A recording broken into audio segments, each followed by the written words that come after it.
The opioid crisis is leaving its mark on our state and Macon County.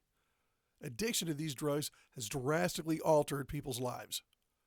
But there is hope for people who have completed treatment at Crossings. So it's really important that as people move through addiction with treatment towards long-term sobriety, there's things that we know help them stay successful, and one of those is self-sufficiency, having purpose, having a job. And a recent state grant Workforce Investment Solutions has with Crossings Healthcare is the first step in moving people back to a productive life after addiction treatment.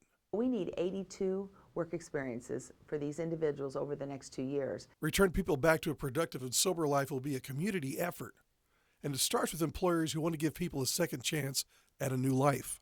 We can develop a good relationship at least maybe a month, 2 months out, so when the time comes that a customer has completed eligibility, suitability, all the assessments, and they're ready to be placed in either job training or a work experience, that the employer has already been educated about the grant, about what they need to know in order to have a successful relationship with this customer. In a way, this grant is paying for the light at the end of the recovery tunnel in the form of a job. Obviously, it meets their basic needs for food and shelter and all of those things for self-sufficiency, but it also fills a void where there was lack of confidence, where there was a lot of people that saw them and they saw themselves as failures to see success. To potential employers, Crossing and Workforce understands that there may be some hesitation in hiring somebody who's attempting to re-enter the workforce right out of addiction treatment. My job is to find cooperative employers to listen to what some of their incentives might be to help with this program. Part of the opioid grant is finding employment for the different customers that have come through recovery. And one of the big stigmas is when you try to find employment for anybody in a tight job market is getting the employers to come on board and say, yes, I'll hire this person, or I'll give them a chance, a second chance maybe, at a work experience to see how well they can work out in the workforce. And for the employer, with that risk comes reward.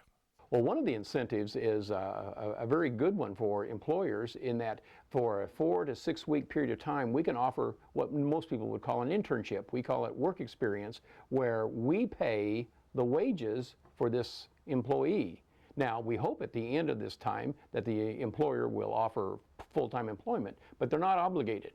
Another incentive is if they really like the person do it throughout an interview or through the work experience, that they offer them an on-the-job training where they need a little bit more training than what they already have, but we can reimburse those wages while they are learning. So that's where our grant money is going, is actually to help give them a first step back into employment. You see, this grant is about second chances at a life, and it will be a community effort to lift people up and support them on their road to recovery and that new life. Or you can hire our people, our patients who are in active recovery and are connected to the resources that they need, and know that they are supported and that they are transparent with their situation. I think that if employers look at it that way, they'll recognize that, well, this could be seen as a risk, this could also be seen in a time of a tight labor market, a real big win for both the employer and for our patient.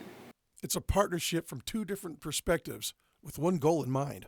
It is. It's just a different partnership, but as we move forward, I think you have to look at different in terms of enticing.